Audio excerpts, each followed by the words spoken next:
नमस्कार दोस्तों, भगवान भोलेनाथ की कृपा आप सभी पर सदा यूं ही बनी रहे। दोस्तों, जैसा कि हम सभी को पता है, एकादशी का व्रत भगवान श्री विष्णु को समर्पित है।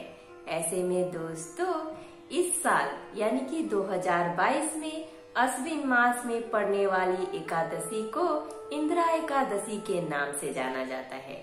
दोस्तों, 2022 में यह एकादशी अश्विन मास में यानी कि सितंबर के महीने में 21 सितंबर दिन बुधवार को मनाया जा रहा है। इस एकादशी का अपना एक खास महत्व है। दोस्तों, पितृपक्ष में पड़ने के कारण इस एकादशी का अपना एक अलग ही महत्व है। पौराणिक शास्त्रों के अनुसार इंदिरा एकादशी का व्रत पितृपक्ष के दौरान आने के कारण इसका महत्व और भी बढ़ जाता है।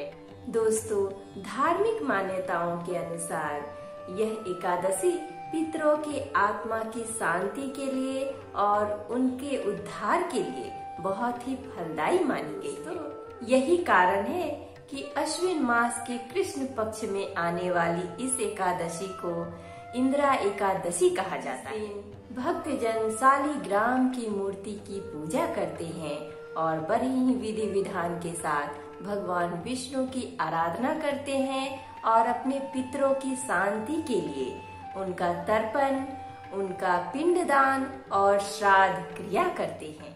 दोस्तों, इस दिन को ब्राह्मणों को भोजन करने और पितरी का तर्पण के लिए खास महत्व बताया गया है। ऐसे में दोस्तों, आज की वीडियो में हम इंदिरा एकादशी के शुभ अवसर पर इंदिरा एकादशी की व्रत कथा सुनेंगे। तो हमारे साथ बोलिए, ओम नमो भगवते वासुदेवाय नमः।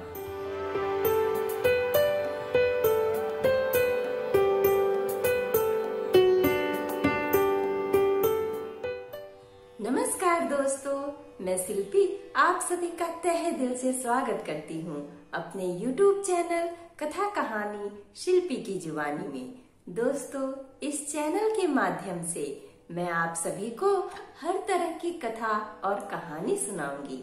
अगर आपको मेरी तरह कथा और कहानी सुनना पसंद है तो प्लीज हमारे चैनल कथा कहानी शिल्पी की जुबानी को सब्सक्राइब कर लीजिए। और हाँ दोस्तों, अगर आपकी भी कोई कथा और कहानी सुनने की इच्छा है तो प्लीज हमें कमेंट बॉक्स में कमेंट करके जरूर बताइएगा।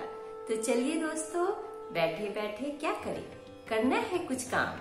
सुनते हैं आज की इंदिरा एकादशी व्रत कथा लेके भगवान श्री विष्णु का नाम। धर्मराज युधिष्ठिर कहने लगे कि हे भगवान, अश्विन कृष्ण एकादशी का क्या नाम है, इसकी विधि तथा फल क्या है, सो कृपा कह के कहिए।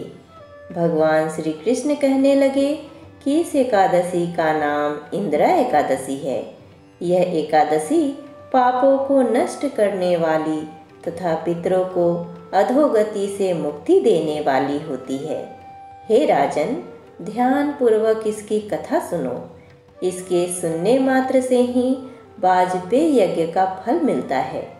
प्राचीन काल में सतयुग के समय में महिष्मती नाम की एक नगरी में इंद्रसेन नाम का एक प्रतापी राजा धर्म पूर्वक अपनी प्रजा का पालन करते हुए शासन करता था।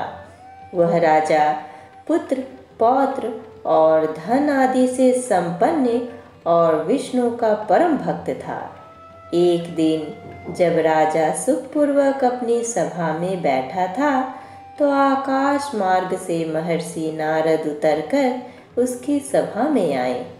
राजा उन्हें देखते ही हाथ जोड़कर खड़ा हो गया और विधि पूर्वक आसन व अर्घ्य दिया।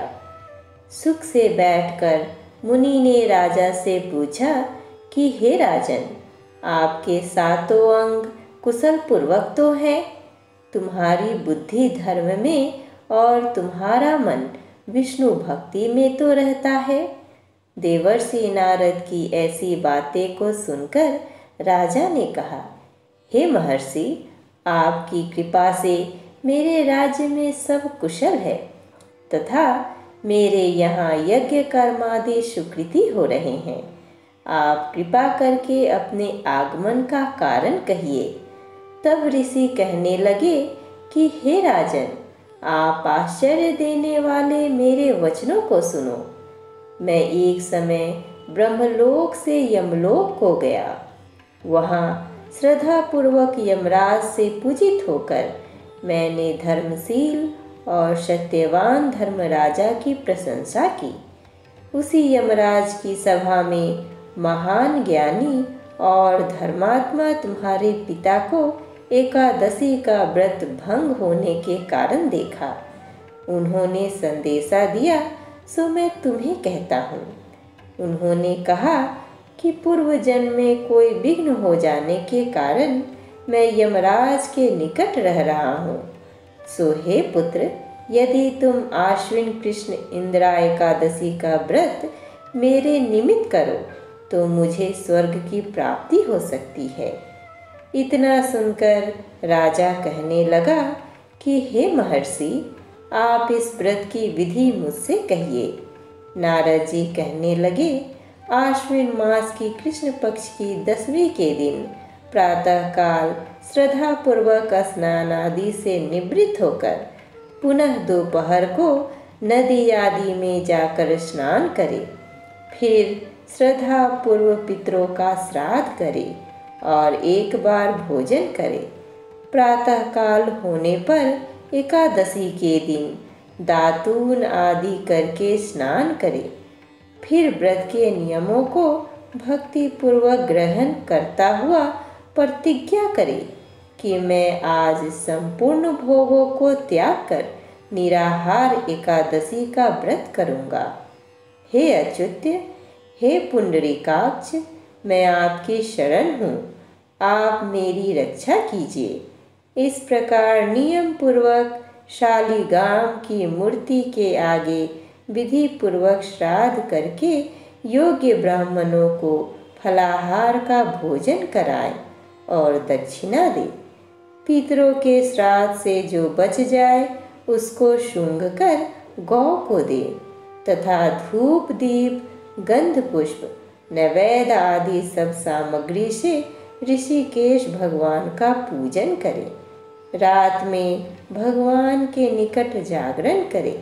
इसके पश्चात द्वादशी के दिन प्रातःकाल होने पर भगवान का पूजन करके ब्राह्मणों को भोजन कराए। भाई बंधुओं, स्त्री और पुत्र सहित आप भी मौन होकर भोजन करें। नारद जी कहने लगे कि हे राजन, इस विधि से यदि तुम आलस्य रहित होकर इस एकादशी का व्रत करोगे तो तुम्हारे पिता अवश्य ही स्वर्गलोक को जाएंगे। इतना कहकर नारद जी अंतर ध्यान हो गए। नारद जी के कथनानुसार राजा द्वारा अपने बांधवों तथा दासों सहित व्रत करने से आकाश से पुष्प वर्षा हुई और उस राजा का पिता गरुड़ पर चढ़कर विष्णु लोक को गया। राजा इंद्रसेन भी एकादशी के व्रत के प्रभाव से निष्कंटक राज्य करके अंत में अपने पुत्र को सिंहासन पर बैठाकर स्वर्गलोक को गया। हे युधिष्ठिर, यह इंदिरा एकादशी के व्रत का महात्म्य मैंने तुमसे कहा। इसके पढ़ने और सुनने से मनुष्य सब पापों से छूट जाते हैं और सब प्रकार के भोगों को भोगकर वैकुंठ को प्राप्त होते हैं। इति शुभम। इंदिरा एकादशी व्रत कथा समाप्त।